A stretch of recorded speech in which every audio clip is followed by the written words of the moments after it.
Do you know that over 60% of global plant and animal extinctions are caused by invasive species?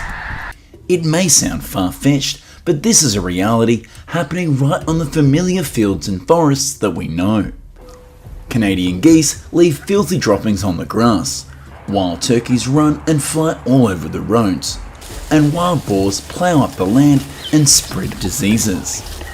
In this video, let's learn how farmers deal with and destroy these harmful animals.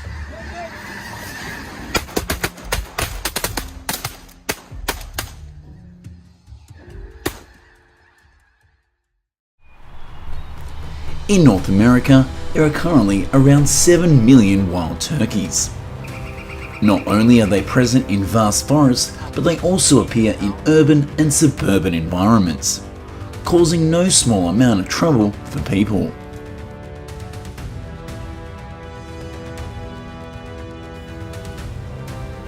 Their droppings soil sidewalks, yards and belongings. They run wildly on the roads, causing traffic hazards. In particular, male turkeys are notoriously aggressive, especially during mating season. When they see the reflection in a window or car, they mistake it for a challenging rival and will relentlessly attack the object.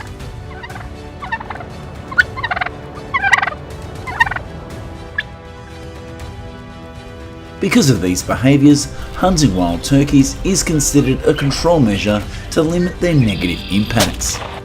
But hunting the animal is not simple at all. Turkeys have extremely keen eyesight and hearing, easily noticing even small changes in their surroundings. Hunters must be clever, following tracks on the ground, observing strut marks, and listening for their distinctive calls to locate the flock.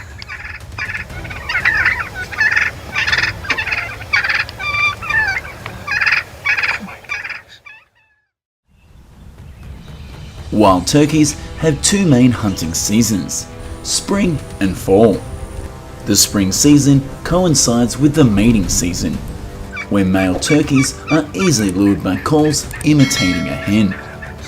Conversely, fall is when turkeys gather in large flocks.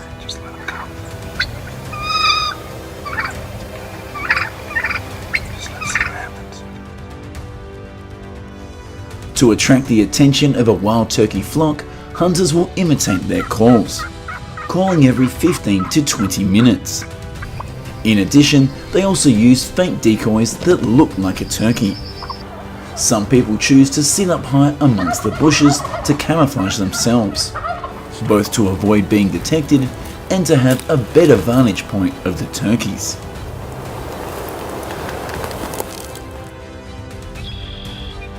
The time between 10 AM and 2 PM is often considered the golden time for hunting.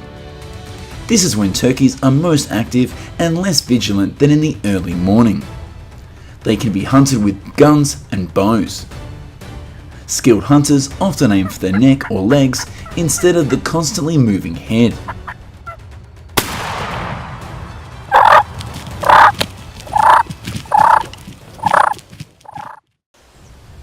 Now let's see hunters take down wild turkeys.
Finally, when the animal is downed, the hunter will clean and prepare the meat for use. Wild turkey meat has a rich, firm, moist and dark flavour, even the breast part.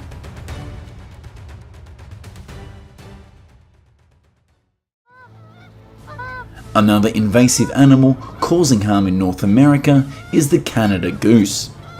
The population of this species is currently estimated to exceed 4.3 million. When they gather in high density, they overgraze, degrading vegetation and leaving large amounts of feathers and droppings.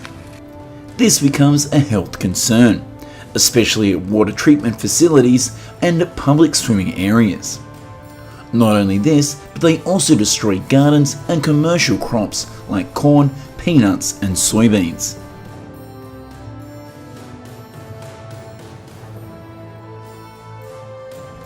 Furthermore, Canadian geese are the second most damaging bird species to aircraft, trailing only the turkey vulture. Sudden collisions when they fly in flocks can lead to unpredictable sequences. Therefore, controlling the goose population becomes essential.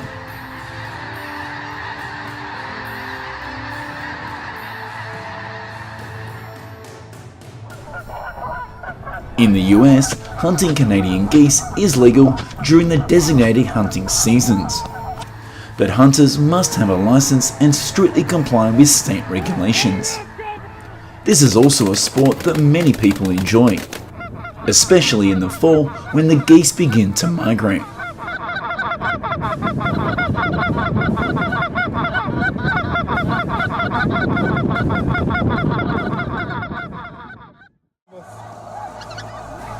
When hunting geese, hunters often use shotguns, combined with decoys that mimic geese foraging.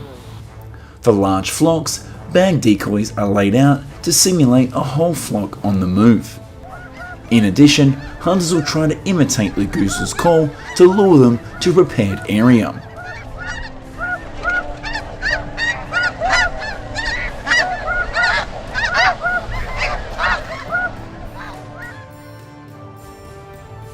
Additionally, hunters must know how to choose a suitable location.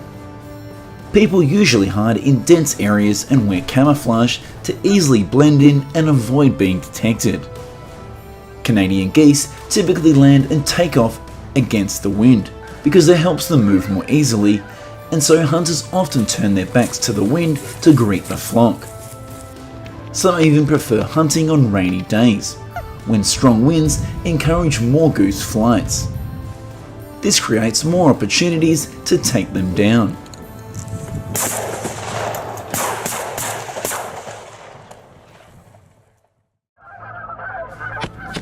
Here's how people hunt dozens of Canadian geese in a day.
Another animal that haunts many American farmers is the wild boar.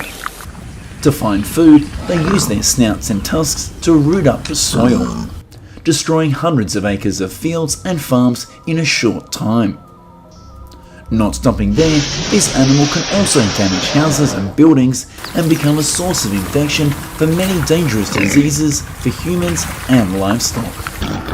They also attack many other animals and even humans, making them considered one of the most dangerous invasive species in the world.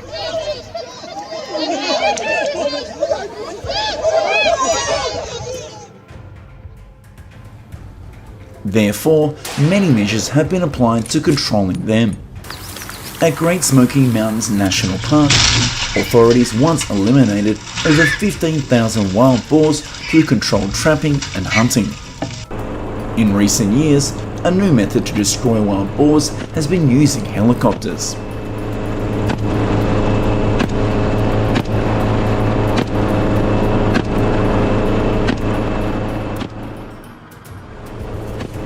Participating in a wild boar hunting tour by helicopter offers an extreme thrill. Sitting high above, hunters can easily spot and approach their prey, which is especially effective in large, open areas where the wild boars are numerous. This is a quick and direct method that meets both the goal of population control and the adventurous experience that many people seek.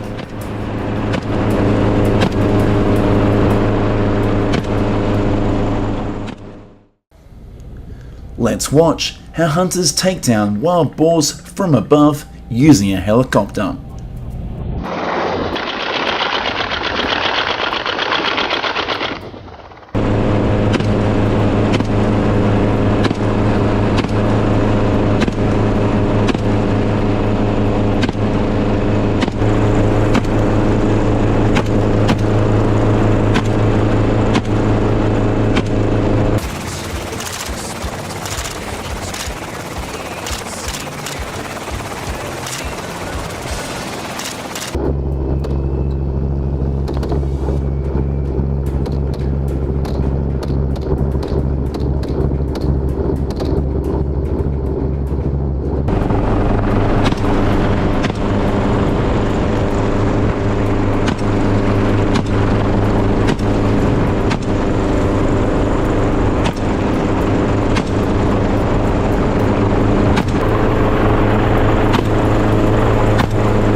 However, this type of activity also comes with a lot of controversy. Using a helicopter can lead to very high costs, with prices potentially reaching over $4,000. Additionally, the emissions and noise from the helicopter also affect the environment and lives of animals and people living near the area.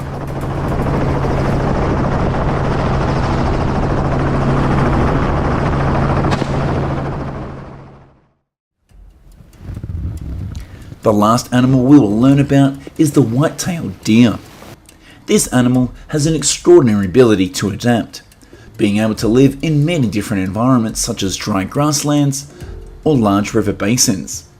In the US alone, the white-tailed deer population has reached around 36 million.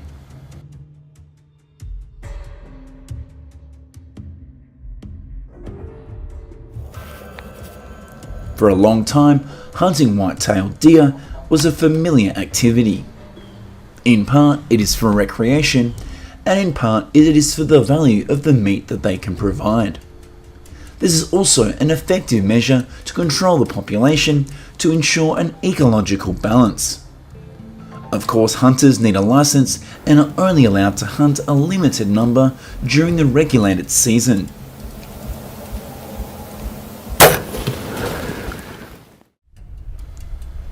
The most ideal time to hunt white-tailed deer is often during the winter. When the trees shed their leaves, the visibility in the forest becomes much clearer, making it easier for hunters to observe and identify their tracks. Hunters need to survey the terrain and understand the deer's movement habits in the area to be well prepared with both strategy and tools.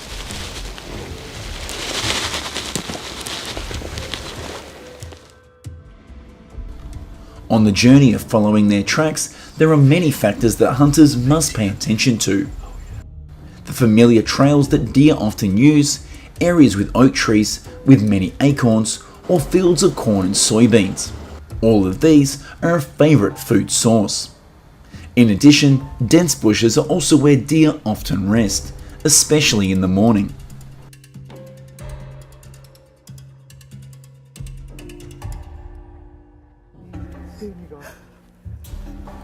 People could hunt white-tailed deer with both guns and bows.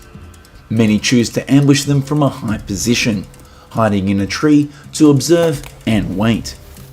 Others prefer a greater challenge, slowly advancing deep into the forest, patiently following each small sign to approach the white-tailed deer.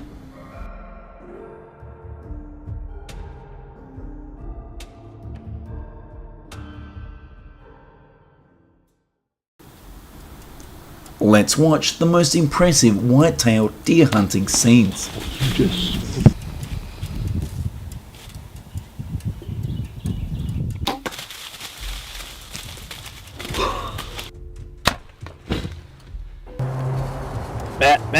Bat.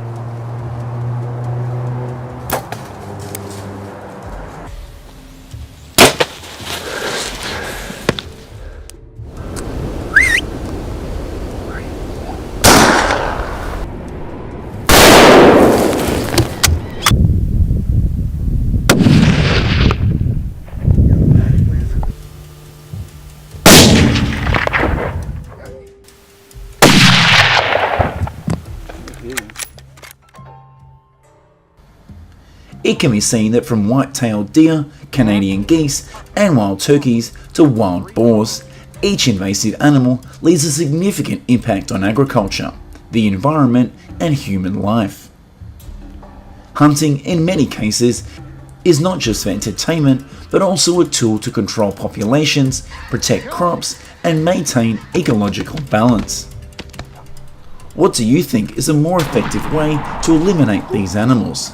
Please share in the comments section below.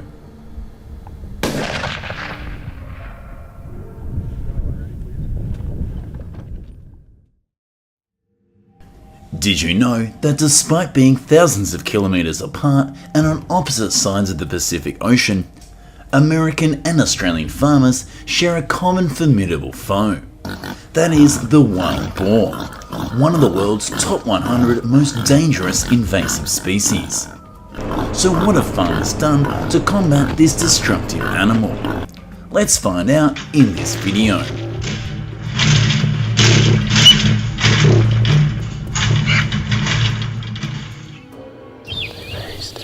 Wild boars are not native to the US or Australia, but were brought here by humans on sea expeditions hundreds of years ago. Over time, their population has grown out of control. Across 39 states in the US, as of 2023, the number of wild boars has reached over 8.3 million.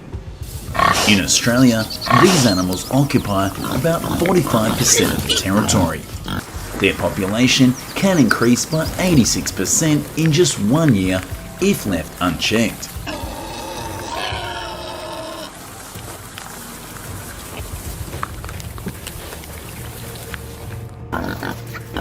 This population explosion has led to massive damage. Australian farmers suffer direct losses of around $106 million each year, while in the US this figure is believed to be around $2.5 billion.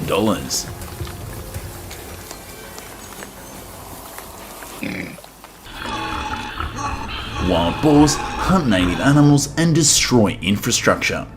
In Australia alone, they tend to have a negative impact on around 148 threatened plant and animal species.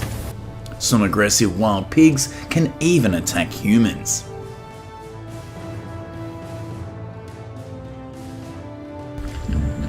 Furthermore, wild boars are carriers of dangerous diseases. If foot and mouth disease were ever to enter and spread through this massive population, the Australian economy would suffer losses of up to $50 billion over 10 years. This is a scenario no country wants to face.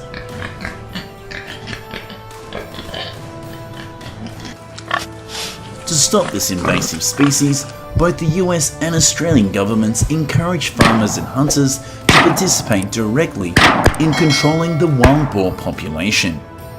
According to researchers, to curb their extremely fast reproductive ability, at least 70% of the total population needs to be eliminated each year. The most common methods currently are trapping and hunting with guns.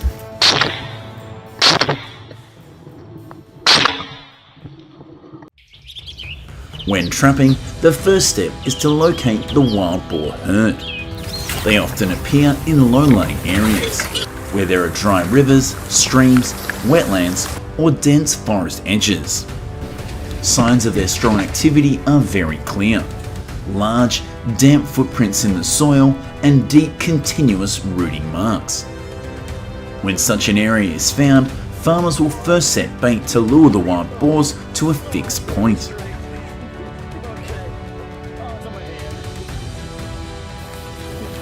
As omnivores, wild boars are easily attracted to various types of food. The most effective baits include dried corn, fermented corn, vegetable waste, or sweet-tasting things like molasses. The most important thing during this stage is to not let the bait run out, because if the boars arrive and there is no food left, they will quickly leave and not return.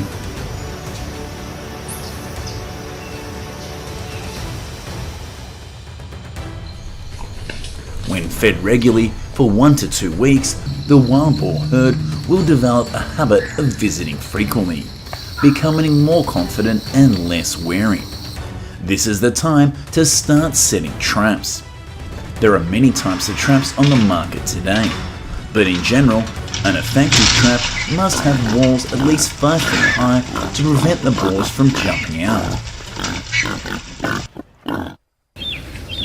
In the initial phase, the trapdoor is always kept open, the purpose of which is to allow the wild boars to freely enter and exit, getting used to the space inside and not becoming suspicious.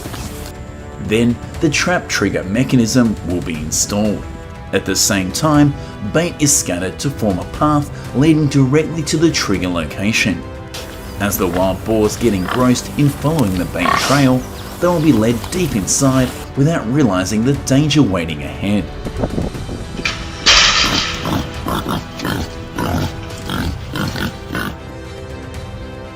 With the development of technology, smart traps integrated with surveillance cameras have appeared. Users can now monitor the herd from a distance using a phone or computer and actively trigger the trap at the right time.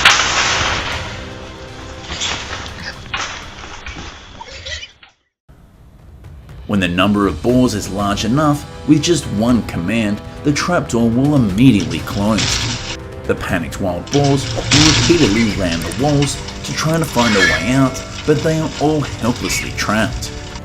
A typical automatic trap today can hold up to 50 animals at a time, significantly reducing the damage from this invasive species for farmers.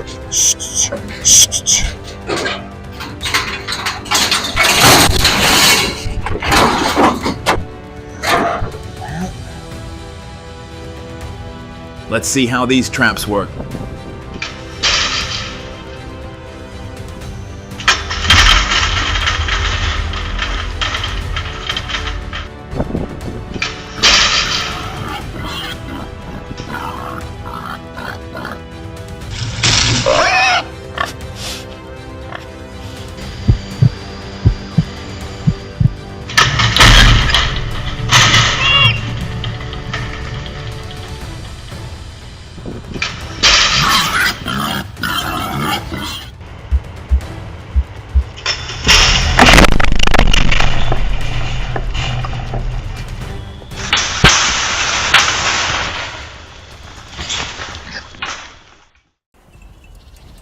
For those who prefer a more adventurous feeling, they enjoy hunting wild boars with guns.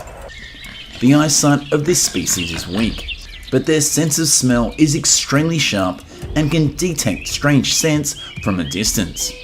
Therefore, hunters often approach from upwind to avoid being detected. They tough. Most wild boar hunts take place at night, when they are more active but less wary. To enhance visibility in the dark, hunters often carry night vision devices, both to track the movement of the boar herd and to choose a favourable position for an accurate shot.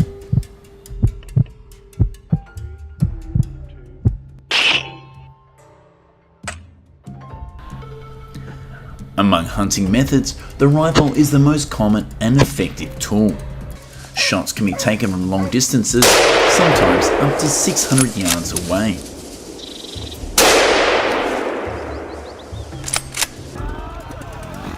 Wild boars can run at motorcycle speeds of up to 40 km an hour.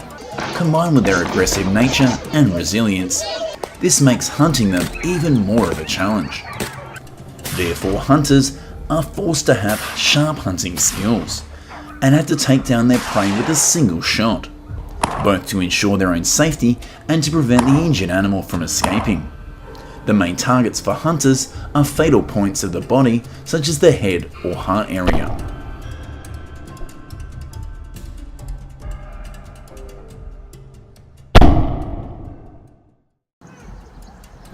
This is how hunters take down wild boars with just a few shots.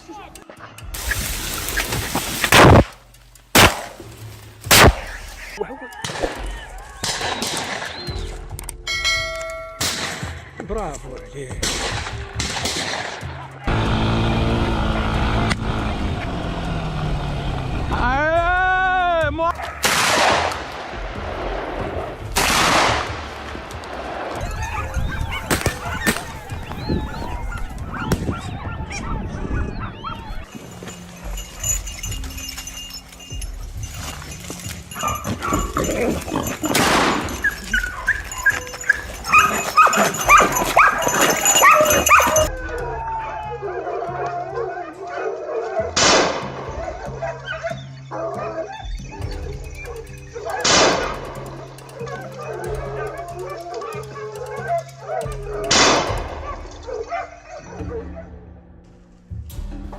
In addition to using rifles, some hunters also use hunting dogs. These are specially trained dogs that can sense a scent from a distance, track the wild boars and corner them in narrow areas. When they get close, the dogs will bark loudly to alert the hunters of the exact location. Some fierce breeds are even trained to directly attack and hold the prey, making it easier for hunters to intervene.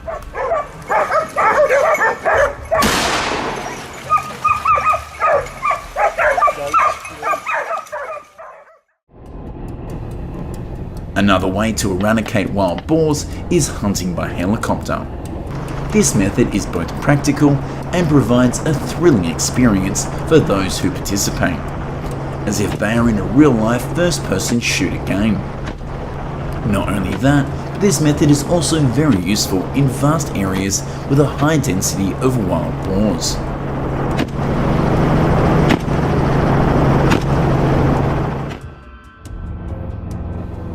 However, the cost to participate in a helicopter hunting tour is not cheap, with an average price of around $4,000 per trip. Despite this, due to an effectiveness and unique experience that it offers, this method still attracts many hunters and adventurous tourists.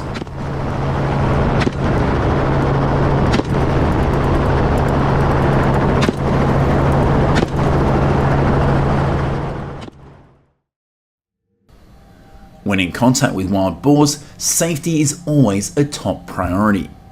Whether the animal is alive or has been killed, hunters must wear gloves to reduce the risk of contracting dangerous diseases that these animals often carry. After the animal is taken down, some hunters choose to prepare and eat it on the spot, but most of the wild boar are transferred to restaurants or businesses specializing in that type of meat. In the US, the processing of wild boar meat is quite strictly controlled. This is in order to prevent the spread of diseases. Currently, there are only 15 federally inspected facilities nationwide that are legally allowed to operate on wild boar.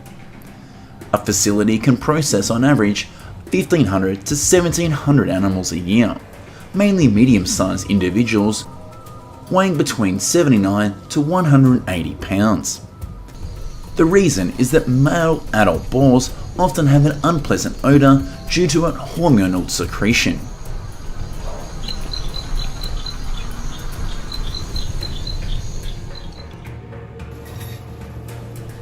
However, even when processed and consumed, wild boar meat still cannot compete with regular farm pork in terms of both flavour and preparation. Therefore, hunting and processing wild boars are not typical for commercial purposes, but are mainly used to control the population, reduce damage to agriculture and the environment, or for recreation.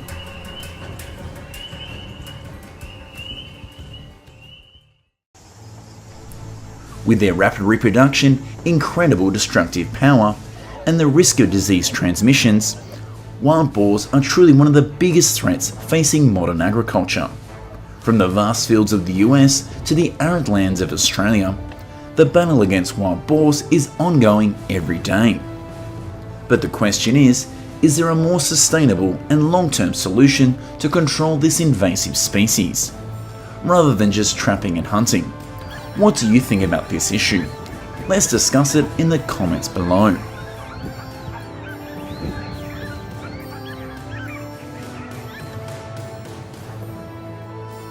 That's all for today's video.